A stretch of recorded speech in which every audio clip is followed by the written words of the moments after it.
भगवान तुम्हारी गीता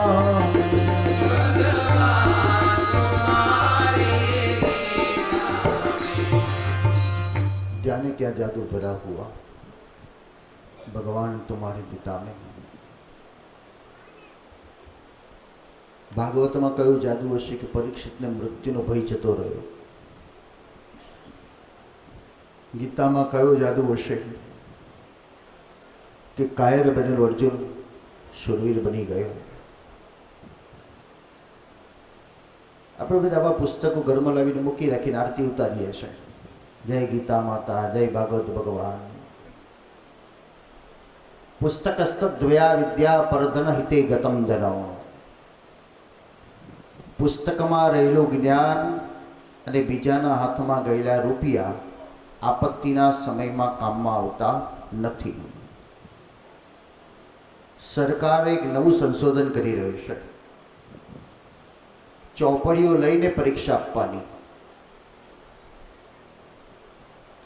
બોલો, આપણને 3 કલાકના પેપરમાં ચોપડીઓ લઈને બેસવાનું કે, પણ કોઈ દાડો વાંચ્યું જ ન હોય તો 3 કલાક પાંદા ફેરવવામાં જ જતા રહે. ફાયદો એને છે જેને વાંચેલું છે એને તરત ખબર પડે કે આ 5 નંબર ઉપર આ જવાબ છે.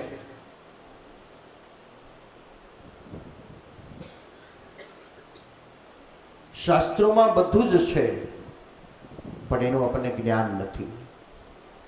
એ શબ્દોને આપણા જીવનમાં ઉતારવાનું.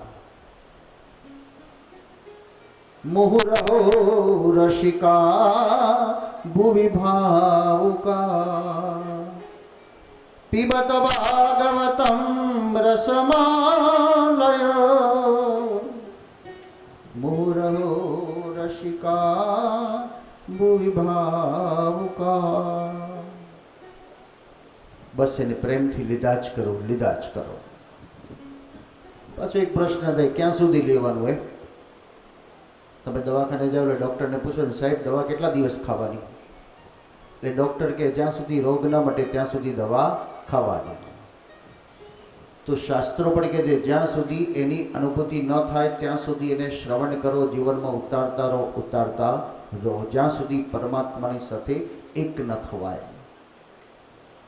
તમે માળા ફેરવો છો, એક એક મણકો કરતાં કરતાં માળા પૂરી થાય, મેળ આવે, અને મેળ આવે એટલે ફરી પાછી માળા ઉલટાવી દો છો.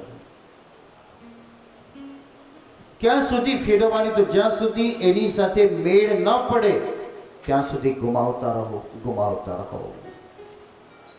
પાછો એક પ્રશ્ન થાય, માળા કરું મન ભટક્યા કરે છે. આપણે આવા પ્રશ્નો કરીએ છીએ કે હું માળા કરું ને તમારું મન તો બહાર ભટક્યા કરે છે. કઈ વાંધો નહીં, મન ભટકે તો ભટકવા દો. કારણ મન ભટકતું છે અને ભગવાન પણ કેવો છે? ભટકતો છે. ભટકતું મન અને ભટકતો ભગવાન ભટકતા ભટકતા ક્યાંક ભટકાઈ જશે, ક્યાંક ભટકાઈ જશે. પણ માળા ન છોડો, નામ સ્મરણ ન છોડો, મન લાગે કે ન લાગે. પંચમ સ્કંદની કથા જે ભરત ચરિત્ર, રહુગણનો ઉદ્ધાર કર્યો, રહુગણને ઉપદેશ આપ્યો. શ્રી મહાપ્રભુજી સુબોધીમાં કહેશે કે શા માટે ભગવાન ભરતજીએ રહુગણને ઉપદેશ આપ્યો. ત્યારે રહુગણને એટલા માટે આપ્યો કે ગત જન્મમાં રહુગણ હરણ બન્યો હતો, ભરતજીના સંગથી આ જન્મમાં એ રાજા બન્યો. પણ ભરતજીને હરણમાં જવું પડ્યું, ફરી માણસ બનવું પડ્યું. તો ભરતજી વિચાર કર્યો કે ફરી આસક્તિ થાય, મોહ થાય, એના કરતાં એનો પેલો ઉપદેશ આપીને ઉદ્ધાર કરી દઉં તો મારું ક્યાંય આસક્તિમાં મન ન જાય. પરીક્ષિત કીધું, મહારાજ હજુ મને કથા કહો. ષષ્ઠમ સ્કંદની કથા છે, અજામિલ ચરિત્ર. અજામિલાનાદોષાનામ જ્ઞાપિતો કીટ મહાખલો. અજામલ દુરાચારી છે, અજામલ પાપી છે, પણ શ્રી વલ્લભે અજામલને કૃષ્ણાશ્રયમાં યાદ કર્યો. શા માટે? અજામિલનો મહિમા ગાવા માટે નહીં, પણ ભગવત નામનો મહિમા ગાવા માટે. નામ સ્મરણ.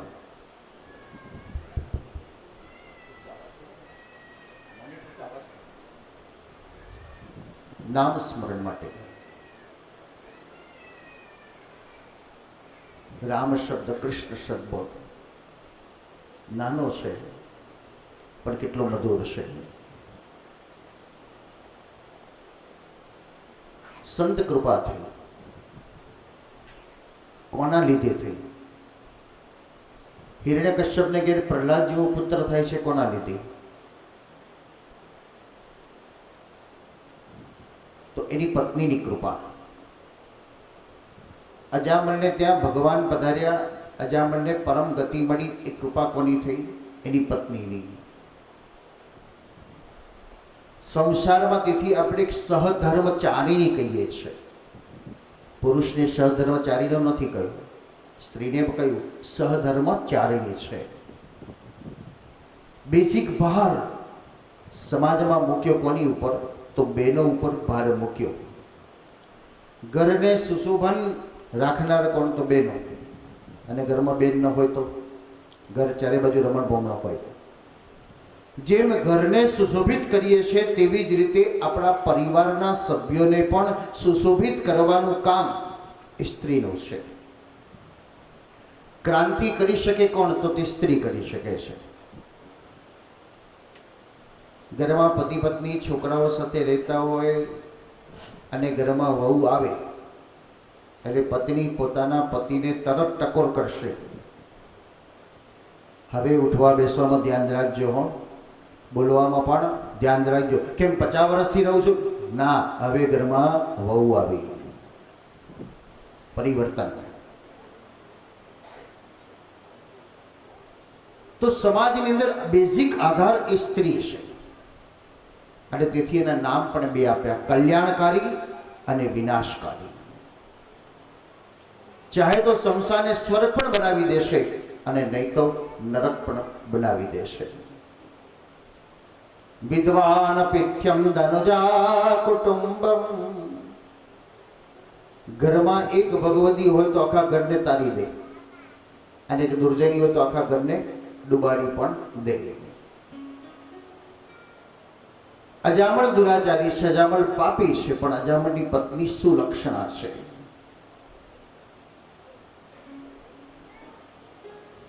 રોજ પોતાના પતિને વિનંતી કરે છે, તમે ચોરી છોડી દો ને, આ પાપ કરવાનું છોડી દો ને.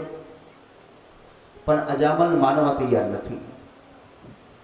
આપણે તો આવું કહેતા જ નથી, ગમે ત્યાંથી કરે, આપણને હાથ પડે રૂપિયા આલે છે તો આપણે પણ એના પાપના ભાગીદાર બનીએ છીએ. કારણ પતિ પત્ની તો છીએ, પણ એકબીજાના મિત્ર પણ છીએ કે એકબીજાને ભૂલ કરતા હોય તો એને યાદ કરાવવી જોઈએ.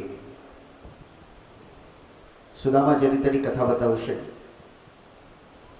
કે સુદામાની પત્ની સુદામાને કહે છે, તમે એક ધર્મ ભૂલો છો. સુદામા કહેવાય તો બે બરાબર પકડી રાખ્યા છે, કોઈ પાસે માંગવાની, આવતીકાલે ચિંતા કરવાની નહીં, તો હું કયો ધર્મ ભૂલ્યો? ત્યારે સુદામાની પત્ની યાદ કરાયું, કયો ધર્મ ભૂલો છો? પિતા ધર્મ ભૂલો છો. સુદામાએ કાન પકડ્યા, સાચી વાત છે, મેં કોઈ દિવસ બાળકોનું ધ્યાન તો રાખ્યું નથી. તો તમારો એ ધર્મ છે, બાળકને પોષણ આપવું એ તમારો પિતા ધર્મ છે.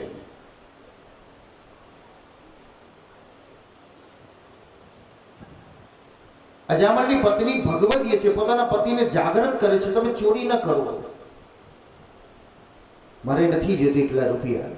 પણ અજામળ માને નહીં, બસ હું લાયા કરું છું, તારે વાપરો હોય વાપર, ના વાપરો કઈ નહીં, હું રોજ લૂંટી લાવીશ.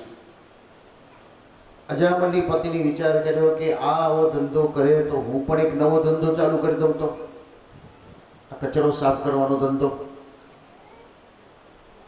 તો અજામળની પત્ની લોકોને દાન કરવા લાગી. દાન એક સાવરણી છે, દાન એક સાબુ છે જે આપણા શરીરને શુદ્ધ કરે છે, આપણા મનના કચરાઓને શુદ્ધ કરે છે. આવેલા દોષોનું જે અન્ન છે, જે ધન છે, એને શુદ્ધ કરવાનું સાધન કોઈ હોય તો તે દાન છે. सुपात्र दीनाद भवेत धनाढ़ियो धन प्रभावेत करोति पुण्यम पुण्य प्रभावे स्वर्गलोकवासी पुनः धनाढ़ियो पुनरेव भागी। રૂપિયા આવે એટલે આપણે બેંકમાં સેવિંગ કરીશું, રિકરિંગ કરીશું, એનું વ્યાજ એનું વ્યાજ એનું વ્યાજ એનું વ્યાજ કરતા લાખો રૂપિયા થઈ ગયા। 5000માં રાખેલી જમીન અત્યારે કેટલી થઈ ગઈ મુંબઈમાં? ભાઈએ તો ઇન્વેસ્ટમેન્ટ 50 વર્ષ પહેલા કરી હતું, આજે એના 50 કરોડ થઈ ગયા। તો વધારે ને વધારે આપણે ધનવાન બનતા ગયા। એમ સત્કર્મમાં કરેલું દાન એનું પણ બેલેન્સ એક દિવસ એટલું બળવાન બની જાય છે કે આપણે ધનવાનને ધનવાન જ રહીએ છીએ અને ફરી પાછા ધનવાનને ઘેર આપણો જન્મ થાય છે। અજામલની પત્નીએ નવો વ્યવસાય ચાલુ કર્યો। જે કોઈ આગળ આવે, અતિથિ આવે, એને કંઈક દાન આપતી જાય, દાન આપતી જાય।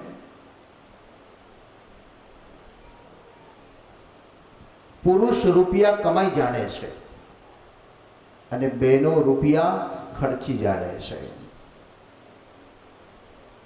પુરુષ રૂપિયાને સાચવી જાણે છે, જ્યારે બહેનો રૂપિયાને ખિસ્સામાંથી બહાર કઢાવી જાણે છે। એ બહેનોની કળા છે, રૂપિયા કેવી રીતે કઢાવવા। અવેર કરનારું કોણ છે? તો એ સ્ત્રી છે।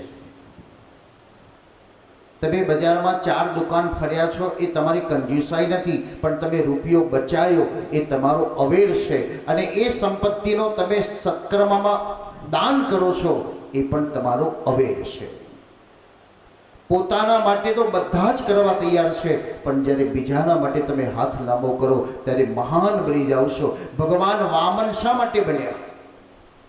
વિચારો, ચતુર્ભુજ રૂપમાં ભગવાન, પણ ઠીંગડા બની ગયા તો વામન પણ કહેશે મારે બીજાની સામે હાથ લાંબો કરવાનો છે। હું ગમે તેટલો મહાન હોઉં પણ હું નાનો જ છું, અને નાનો ગમે તેટલો નાનો હોય પણ એ હાથ ઊંચો કરે છે, લાંબો કરે છે, એ મારા કરતા મહાન છે। કંઈક દાન, એક મનને શુદ્ધ કરવાનું કોઈ સાધન બતાવ્યું છે। અજામલી પત્ની રોજ દાન કરે છે, સંત કૃપા થઈ। કયા દિવસે ઈશ્વર આપણે ઘેર આવશે જેની આપણને ખબર નથી। સબરીમાને ગુરુજીને એમ નથી કીધું કે સબરીમાં તારે ઘેર આ દિવસે રામ આવવાના છે। श्री कृष्ण ने गोपी ने नहीं कीधु कभी गोपी गोपी मैं आऊंगा तेरे यहाँ, कब आऊंगा वो बताया नहीं, लेकिन आऊंगा जरूर।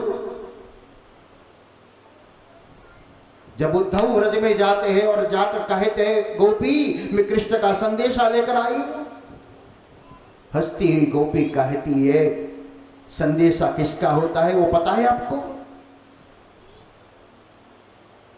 पुकार से वो मिलते हैं, फिर बात दूसरी क्यों?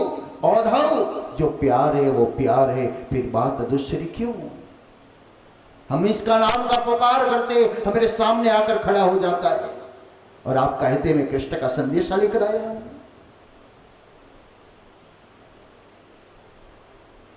श्री आचार्य चरण इसलिए कहते गुरु करना है तो गोपी जन को गुरु कीजिए, गुरु करना है मातंग ऋषि को गुरु कीजिए। कि सबरी माँ को एक ही शब्द दिया तेरे यहाँ वहां भगवान आएंगे, कृष्ण ने एक ही शब्द किया तेरे यहाँ मैं वापस व्रज में आऊंगा, लेकिन कब आऊंगा वो नहीं बताया। रोज इंतजार करती हुई सबरी माँ भी खड़ी रहती है और गोपी भी खड़ी रहती है। हम भी खड़े रहे, हम इसके सामने जाकर सैल्यूट करते रहे। एक आम आदमी को हम सैल्यूट करते हैं तो हमारे भगवान के क्यों नहीं करें? हमको गौरव होना चाहिए। पण ત્યાં આપણે બધા છટકી જઈએ સાહેબ। બોલો આજનો ભગવાન કેટલો એડજસ્ટ થઈ ગયો તમને? કોઈ વૈષ્ણવ ઠાકોરજીની સેવા કરતા હોય અને રોજ 6 વાગે મંગળા કરે, પણ એક દિવસ બહારગામ જવાનું થાય તો ઠાકોરજીને 4 વાગે જગાડે, એટલે ઠાકોરજી વિચાર કરે ટાઈમ ટેબલ બદલી ગયું લાગે છે। 4 વાગે જગાડ્યા, 5 વાગે ભોગ ધરાઈને પાછા પહોંચાડી દીધા, આપણે નીકળી ગયા, રાત્રે 2 વાગે ઘેર આવ્યા। ઠાકોરજી 4 વાગે એટલે રાહ જોશે કે હમણાં ઉઠાડશે, પણ એ દાડે આપણે થાકેલા એટલે 10 વાગે ઉઠ્યા, 11 વાગે ઠાકોરજીને જગાડ્યા। બોલો ફરિયાદ કરે છે ભગવાન આપણને કે કાલે 4 વાગે અને આજે 11 વાગે? ये कन्या यही कहता है, जब भी आपको टाइम मिले, जब भी आपका मन लगे, आप मेरे सामने एक बार आया करो।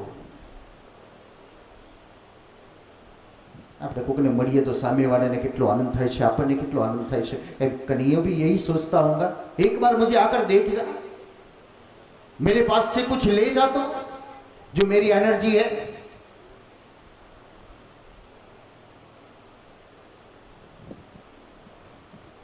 एक बार आवे છે ईश्वर। अतिथि देवो भव, शास्त्रकारों ने इसीलिए देव बता दिया, ये देव है, अनायास अपने यहां आए हैं, ये भगवान है। एक मारी अमदावाद मामला 18 तारीखे જે કથા પૂરી થઈ તે એક બેને મને આવીને કીધું, શાસ્ત્રીજી મારી કમાણીની સેવા મારે તમારી ગૌશાળામાં આપવી છે। એટલે મેં કીધું તમે જોબ કરો છો? શેઠાણી જેવા હતા એટલે એને કીધું ના ના મારા જોબ નથી કરતી। તો પછી તમે કેમ કરશો કે મારી કમાણી? એને બહુ સરસ મને આખું સમજાવ્યું કે મારો પતિ ભગવાનની કૃપાથી ખૂબ સુખી છે, અમે મને દર મહિને 50,000 રૂપિયા મારા હાથ ખર્ચના આપી દેશે। હું ગાડી લઈને મંદિર દર્શન કરવા જઈ શકું એમ છું, પણ હું ગાડી લઈને મંદિર દર્શન કરવા નથી જતી। એટલે મેં કીધું આટલા બધા રૂપિયાથી કંજૂસાઈ કેમ કરો છો? રોજ ગાડી લઈને મંદિર દર્શન કરવા જવું તો 300 રૂપિયાનું પેટ્રોલ ભરે, એટલે હું 15 દિવસે 1 દિવસ જાઉં છું, એ પણ ગાડીમાં નહીં, રિક્ષામાં પણ નહીં, પણ બસમાં બેસીને જાઉં છું। 300 રૂપિયાની ગણતરી કરીએ કે એક વખત મંદિર દર્શન કરવા જાઉં તો 300 રૂપિયા પેટ્રોલનો ખર્ચ થાય। હું 300 રૂપિયા બચાવું છું અને 20 રૂપિયાની ટિકિટમાં જઈને દર્શન કરીને આવું છું, તો 280 રૂપિયા બચ્યા, એ મારી કમાણી કહેવાય કે નહીં? એ સેવિંગ મેં તકલીફ સહન કરી અને મેં સેવિંગ કર્યું કે એ મારે દાન કરવું છે। આ અવેર।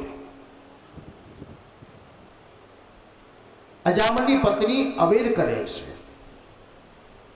પારિવારિક તકલીફો ક્યારેક ક્યારેક પુરુષો બોલતા હોય છે, તમે કમાવા જાઓ એટલે ખબર પડે રૂપિયા કેવી રીતના કમાય છે, આ અહીં આલ્યા, અહીં આલ્યા, અહીં આલ્યા।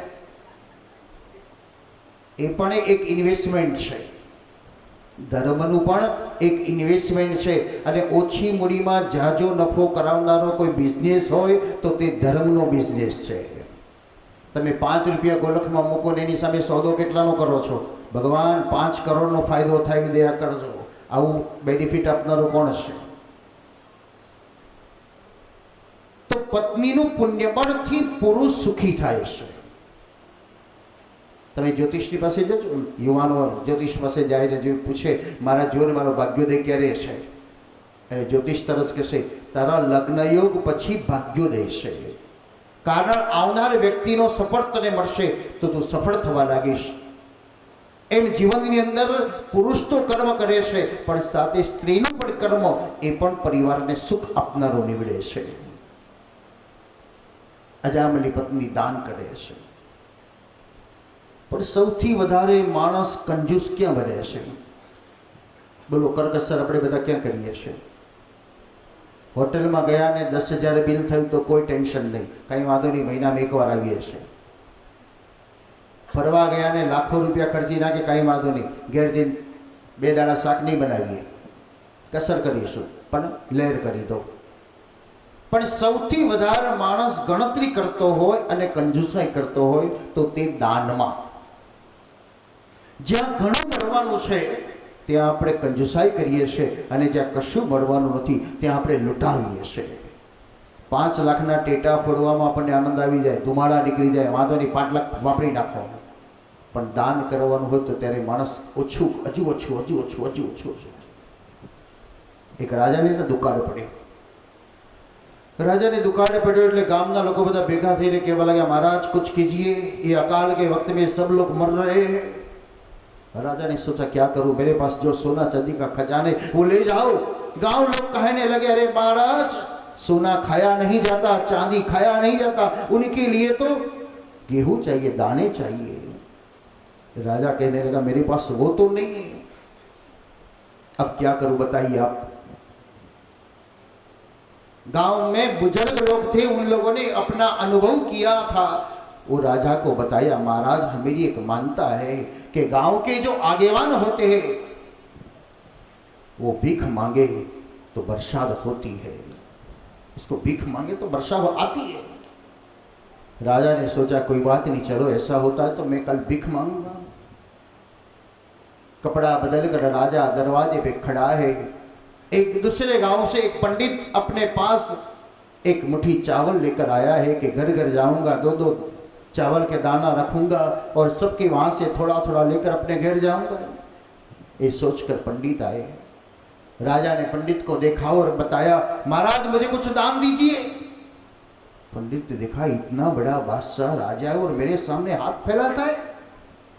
अरे महाराज मैं तो एक मुट्ठी चावल लेकर निकला हूं, इनमें से मैं आधा आपको देऊंगा, आप घर पे जाके क्या खिचड़ी पकाओगे, क्या करोगे वो? राजा ने कहा मैं जो भी करूं, कुछ भी करूं, आप मुझे दान दीजिए। पंडित ने सोचा मैं आधी मुट्ठी दे दूंगा तो 50 घर घूमने का बाकी रह जाएगा, उनमें से कम करूं तो भी 25 घर रह जाएगा, उनमें से थोड़ा दो तो भी 10 घर रहेगा। राजा को खिचड़ी तो पकानी है नहीं, केवल दान ही चाहिए ने। हाँ, तो पंडित ने एक चावल का दाना दान दे दिया, पूरी मुट्ठी भर के नहीं दिया, आधी मुट्ठी भी नहीं, एक की दाना निकाल कर दे दिया, लो महाराज ये दान है। राजा खुश होकर अपने गांव में आए। बारिश हुई, पंडित घर घर घूमकर अपने घर पे गए। इनकी लुगाई ने देखा लाऊ इतना सारा लेकर आया है, कुछ अंदर से निकलता है। चावल में जब हाथ डाला तो एक चावल का दाना सोने का निकला। लुगाई खुश हो गई, अरे पंडित कौन से घर पे गए थे, इतना सारा सोना दिया, इतना छोटा दिया, थोड़ा बड़ा दिया होता तो। पंडित सोच रहा है मैं ऐसे कोई धनी के वहां तो नहीं गया जो सोने का दान दे सके, मैं तो सभी देहातियों के वहां गया था, फिर भी ये सोने का दाना कहां से निकला। पंडित बहुत चिंतित किया, बहुत याद किया और याद करके याद आ गया, अरे बुरक मैंने एक चावल का दाना राजा को दान दिया था, भगवान ने इनके बदले में मुझे एक दाना सोना करके दिया, उसी समय जो मैंने मुट्ठी डाल दिया होती तो आज मेरे पास सोना सोना हो जाता था। लेकिन वो तक हमारे हाथ में से चल जाती है, बार बार वो समय नहीं आता, एक ही बार वो चांस मिलता है, वो चांस को पकड़ लेता है, वो पूरा सागर तर जाता है। और इसीलिए बी अलर्ट, बॉर्डर पे रहने वाले सभी अपने भाइयों को कितना अलर्ट रहता है कि कोई दुश्मन हमारे वहां ना आए, ऐसे हमको भी अलर्ट रहना चाहिए। कोई भी चांस ऐसा मिले, अपने हृदय में कोई भाव हो जाए, तुरंत कर दीजिए। अपना हृदयમાં ઘણી વખત આપણને એનો જવાબ મળે છે, તું આ કર્મ કર, તું આ કર, તું આવું કર, પણ આપણે એને ગણગારતા નથી અને તેથી હાથમાં એની તક જતી રહેશે। નાનું છોકરું પણ ક્યારેક સાચું બોલી જતું હોય છે, એમ આત્મા પણ આપણને સાચા રાહ તરફ લઈ જતો હોય છે। અજામળની પત્નીએ નવો ધંધો શરૂ કર્યો, અતિથિઓને જમાડવાના। પહેલાના જમાનામાં પરવો મંડાતી હતી, અન્નક્ષેત્ર ખુલતા હતા, હવે બંધ થઈ ગયું બધું, કારણ રેડીમેડ જમાનો બિઝનેસ થઈ ગયો, હોટલો ચારે બાજુ મળતી થઈ ગઈ, ફિલ્ટરોની બોટલો આપણને મળતી થઈ ગઈ। અજામળની પત્ની રોજ આપતી જાય, આપતી જાય, આપતી જાય। સંત કૃપા થઈ, બીનો હરિ કૃપા મિલય નહીં સંતા, संत कृपा पावत जन कोई, बिनु हरि कृपा मिले नहीं संता, संत कृपा पावत जन कोई। खूब जीव पर संत की कृपा हो जाती है। 3 प्रकार से अपने पर कृपा होती है। कोई महापुरुष की दृष्टि हमारे पर लग जाती है तो हमारा जीवन कल्याण हो जाता है। इसको कुछ कहना नहीं पड़ता है, केवल दृष्टि से महापुरुष अपना चिंतन करता है तो भी अपना जीव का कल्याण होता है, और महापुरुष का स्पर्श हो जाता है तभी भी हमेरी कल्याण होता है। अजामल आगे संतोनी जमात आई અને ગામમાં લોકો ટિકટ કરવામાં કંઈ હોય જ નહીં। નરસિંહ મહેતાના જમાનામાં એ ટિકટ થઈને વેપારી આવે કે ભાઈ કોઈ હોડી લખનારો છે, મારે દ્વારિકા જવું છે, અને ગામના લોકોએ ટિકટ કરી કે અમારા ગામમાં એક જ જણની પેઢી દ્વારિકામાં ચાલે છે અને એ નરસિંહ છે, જાઓ। પેલો વેપારી બિચારો આવીને કે મને દ્વારકા જવું છે ને હોડી લખી આલો, તમારી પેઢી ત્યાં છે। નરસિંહ કે મારે કોઈ પેઢી જ નથી। ના ના, આખું ગામ કે છે ભગત તમે ખોટું બોલો છો, તમારી પેઢી દ્વારિકા ચાલે છે, દ્વારિકા ચાલે છે। અને નરસિંહ જાણે સમાજ મારી ટેકડી ઉડાડવા પ્રયત્ન કરે છે, પણ ઠેકડી મારી નહીં, ભગવાન તારી ઉઠશે। એમ અજામલના ગામમાં પણ આ સ્થિતિ આવી। ગામમાં સંતોની જમાત આવી। કોણ જમાડે છે? અરે અમારા ગામમાં એક જ જણ છે, આ અજામલને ઘેર જાઓ, એ તમને બધાને જમાડશે। અને આંગણે સંતોની જમાત જોઈને સ્ત્રીને આનંદ આનંદ થયો। શેરી વરાવી સજ કરું રે ઘેર આવો રે,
स्वागतम स्वागतम बापजी, मारा आंगणा पावन थया।